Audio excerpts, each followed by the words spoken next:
Hello दोस्तों। आज हम इस वीडियो में बात करेंगे जो हमारे रेलवे में क्वेश्चन आते हैं डायरेक्ट हिट करने के लिए। हम हर एक स्लाइड से लगभग 4 से 5 या 5 से 7 क्वेश्चन को कवर करने की कोशिश करेंगे जो हमारे डायरेक्ट पूछे जाते हैं। मैं बात करूंगा आज पीएच के बारे में। पीएच क्या होता है ये आपको किसी और वीडियो में बताएंगे, लेकिन पीएच से जो क्वेश्चन आते हैं वो हम यहाँ पे कवर करते हैं। तो पीएच की जो फुल फॉर्म होती है वो डायरेक्ट पूछी जाती है, पोटेंशियल ऑफ हाइड्रोजन। अगर आप रेलवे टेक्नीशियन और कोई भी रेलवे से एसएससी से कोई भी क्वेश्चन पेपर आप लगाएंगे या फिर कोई भी आप प्रश्न पत्र देते हैं, कोई भी आप पेपर देते हैं, उसमें ये डायरेक्ट क्वेश्चन आपसे पूछ लिए जाएंगे। डायरेक्ट पूछते हैं दोस्तों, आप कॉपी पेंसिल लेकर बैठें, विश्वास करें आपको डायरेक्ट यहाँ से क्वेश्चन पूछने को मिलेंगे और आप अच्छे से अटेम्प्ट कर पाएंगे। चलिए शुरू करते हैं। पीएच क्या है? जो पीएच क्या है ये हमारा एक क्वेश्चन है।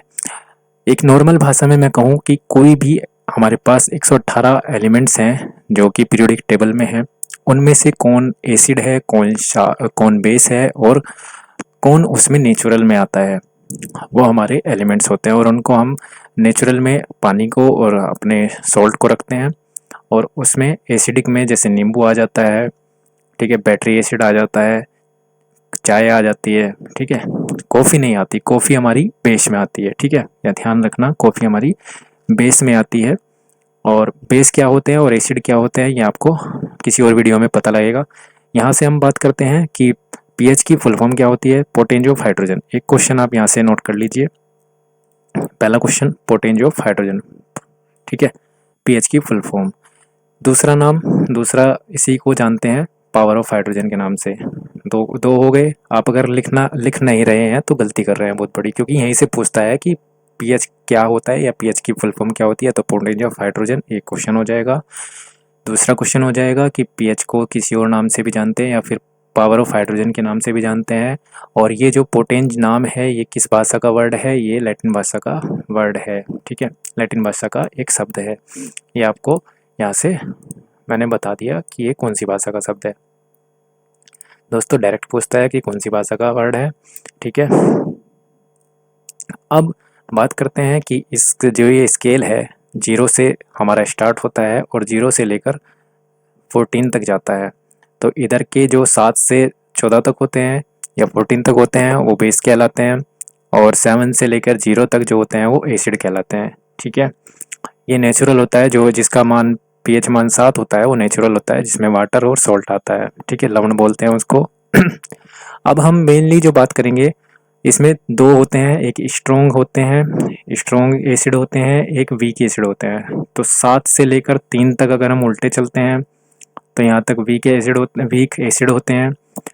और 3 से लेकर 0 तक, याद रखना ये 0 तक होता है, 1 तक नहीं होता, ठीक है।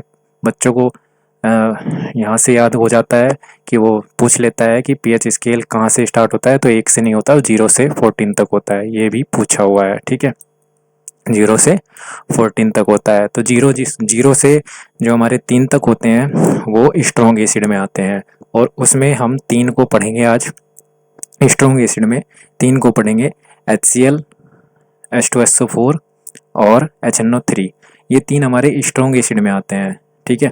ये हमारा पानी पेट में पाया जाता है, HCl हमारे स्टमक में पाया जाता है, और H2SO4 बैटरी में भरा जाता है। HNO3 का हम यूज अभी देखेंगे, केवल इसी पे बात करेंगे। मेनली इससे पूछने वाले क्वेश्चन जो होंगे वो हम अगली स्लाइड में बात करेंगे। इससे जितने भी क्वेश्चन पूछे जाते हैं HNO3 से वो हम आज की वीडियो में कवर करेंगे। चलिए एक बार और फिर से पीछे आ जाते हैं। तो पीएच स्केल की खोज जो जिसने इसे बनाया था, डायरेक्ट क्वेश्चन पूछता है दोस्तों, ये भी आप नोट कर लीजिए। ये सोरेनसन जी ने बनाया था इसको, और सोरेनसन नाम करके वैज्ञानिक हुए हैं जिसने पीएच स्केल का निर्माण किया था। डायरेक्ट क्वेश्चन पूछता है, आप पढ़ेंगे तो आपको डायरेक्ट मिलेगा पीएच स्केल की खोज किसने की थी। पीएच को निकालने का फॉर्मूला क्या होता है ये भी डायरेक्ट पूछा हुआ है, आरआरबी पूछता है, रेलवे पूछता है, ठीक है। तो log minus log H plus, ठीक है, ये पीएच को निकालने का फॉर्मूला होता है, ठीक है दोस्तों। तो हम जो अपने स्ट्रॉन्ग एसिड, हमारे 3 एसिड हैं 0 से 3 तक, जो हमारे स्ट्रॉन्ग एसिड होते हैं वो 3 होते हैं, उनके ऊपर बात कर लेते हैं। HCl हमने बताया कि पेट में पाया जाता है। और इसमें जो यहाँ से 2 क्वेश्चन बनते हैं वो ये बनते हैं कि हम एसिड को जब हम पानी में मिलाते हैं, यहाँ से क्वेश्चन नोट कर लेना, जब हम एसिड को, स्ट्रॉन्ग एसिड को पानी में मिलाते हैं, पानी में अगर डालते हैं तो हमें क्या देता है, H+ आयन देता है। ठीक है, क्या देता है दोस्तों, H+ आयन, H+, याद रखना H+ आयन देता है। और जब हम किसी बेस को पानी में मिलाते हैं तो वो हमें OH+ आयन देता है। क्या देता है दोस्तों, OH-, सॉरी OH-, ये हमारा सार मिलाने पर देता है। तो 2 क्वेश्चन यहाँ से कवर होते हैं कि पानी में डालने पर एसिड हमें क्या देता है, H+ आयन देता है, और पानी में डालने पर सार हमें क्या देता है, H- आयन देता है। ठीक है, माइनस और प्लस का खेल यहाँ पे सार से होता है, यहाँ पे एसिड से होता है। अब हम आते हैं अपने मेन एलिमेंट पर, HNO3 पर, जिसके बारे में हम बात कर रहे हैं। इसी से रिलेटेड हम जितने क्वेश्चन होते हैं अगली स्लाइड में बात करते हैं। HNO3, HNO3 क्या होता है, डायरेक्ट क्वेश्चन पूछता है HNO3 का नाम क्या है, नाइट्रिक अम्ल बोलते हैं। नाइट्रिक अम्ल का दूसरा नाम पूछता है, दूसरा क्वेश्चन ये हो गया, दूसरा नाम होता है पिक्रिक अम्ल।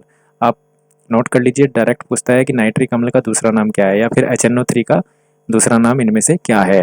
ठीक है, तो पिक्रिक अम्ल है। यहाँ से 2 क्वेश्चन हो गए आपके। तीसरा क्वेश्चन इससे बनता है कि HNO3 का प्रयोग किसे बनाने में किया जाता है, तो उर्वरक बनाने में, यानी कि फर्टिलाइजर्स जो होते हैं, जो हमारी भूमि को उर्वरा शक्ति प्रदान करते हैं, जिसमें नाइट्रोजन की हमें ज़रूरत होती है, और इसमें नाइट्रोजन होता है इसलिए हम इसका यूज करते हैं। ठीक है, इसमें नाइट्रोजन पाया जाता है इसलिए हम इसका प्रयोग उर्वरक बनाने में करते हैं।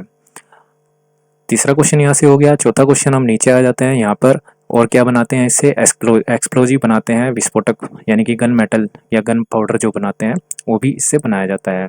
ठीक है, ये याद कर लेना कि एक्सप्लोजिव यानी कि विस्फोटक पदार्थ बनाने में HNO3 का प्रयोग होता है। यहाँ से चौथा क्वेश्चन आपका तैयार हो गया, और इसी को गन मेटल भी, गन पाउडर भी बोलते हैं। ठीक है, विस्फोटक पदार्थ बनाने में। इससे क्या बनाया जाता है, एक्वा रेजिया, ये मोस्ट इंपॉर्टेंट है। एक्वा रेजिया क्या होता है, एक्वा रेजिया अम्लराज को बोलते हैं। अम्लों का राजा अलग चीज़ है, अम्लराज अलग चीज़ है। ठीक है, अम्लराज वो है, यानी कि एक्वा रेजिया वो है जो एल्युमिनियम को और गोल्ड को पिघला देता है। ठीक है, एल्युमिनियम और गोल्ड को पिघलाने में जिसके आभूषण बनाए जाते हैं, यानी कि उससे जो हम ज्वेलरी बनाते हैं वो उसे पिघला कर बनाते हैं। ठीक है, और एक्वा रेजिया बनाया किस किस से जाता है, तो HCl में HNO3 को मिलाकर बनाया जाता है एक्वा रेजिया। ठीक है, ये आप नोट कर लीजिए। एक्वा रेजिया यानी कि अम्लराज जो होता है वो HCl में HNO3 को मिलाकर बनाया जाता है, और इसका अनुपात पूछ लिया जाता है। अनुपात कितना होता है, 3:1 होता है। HCl 3 अनुपात में मिलाया जाता है और HNO3 1 अनुपात में मिलाया जाता है। ठीक है, तो इसको अनुपात को फिरा कर भी पूछ लेता है, यानी कि 1:3 दे देगा। ठीक है, या फिर 1:3 कब लगाएंगे हम आंसर, जब HNO3 को इधर लिख देंगे और HCl को इधर लिख देंगे। इसमें कन्फ्यूजन में नहीं आना है आपको, ये देख लेना है कि कौन से क्वेश्चन को कैसे पूछ रहा है। यहाँ से 5वां, 6वां, 7वां, 7 क्वेश्चन आपके इस स्लाइड से होते हैं। आप लिख लीजिएगा, मैं बार बार कह रहा हूँ लिख लीजिएगा क्योंकि मोस्ट इंपॉर्टेंट है। यहाँ से 2 क्वेश्चन बनते हैं। पानी में डालने पर H+ आयन छोड़ता है, कौन छोड़ता है, एसिड, और पानी में डालने पर H- आयन छोड़ता है, यह छोड़ता है बेस। ठीक है, यहाँ से हम आ जाते हैं बेस जो होते हैं, इनके बारे में बात करेंगे अलग से। अभी हमने 3 एसिड के बारे में, 3 एसिड को लिया और 3 में से 1 को पढ़ा है, और 1 से हमारे क्या क्या क्वेश्चन आते हैं HNO3 से, वो हमने कवर करने की कोशिश की है। 5-6 क्वेश्चन यहाँ से बनते हैं कि इसका नाम, पूरा नाम क्या होता है, potenz of hydrogen, power of hydrogen भी बोलते हैं, लैटिन भाषा का वर्ड है। सोरेनसन जी ने इसकी खोज की थी, और log -log प्लस H इसका सूत्र होता है, और ये 0 से 14 तक होता है। तो उम्मीद करते हैं कि आपको वीडियो पसंद आएगा। HNO3 के बारे में आपने जितने यहाँ पे मैंने टॉपिक पढ़ाए हैं उससे रिलेटेड जितने भी क्वेश्चन पूछता है वो मैंने यहाँ पे क्वेश्चन कवर करने की कोशिश की है। उर्वरक बनाने में आप डायरेक्ट आप क्वेश्चन लगाएंगे तो आपको मिलेंगे। ठीक है, नाइट्रिक अम्ल का दूसरा नाम पिक्रिक अम्ल होता है। ठीक है, अम्लराज को HNO3 और HCl बनाकर मिलाकर बनाया जाता है। ठीक है, किस अनुपात में होता है, 3:1 में होता है। ये आपको देखना पड़ेगा कि कैसे पूछ रहा है, किसको पहले रख रहा है, तो 1:3 आएगा अगर HNO3 को पहले रख देता है। गोल्ड और एल्युमिनियम जैसी जो हमारी नोबल धातुएं होती हैं उनको पिघलाने के काम आता है। उम्मीद करते हैं कि आपको वीडियो पसंद आएगा, और पसंद आया हो तो शेयर करें, लाइक करें, कमेंट करें और सब्सक्राइब चैनल को, अगर आपने चैनल अभी आए हैं, नए हैं तो सब्सक्राइब कर लें। ओके, धन्यवाद।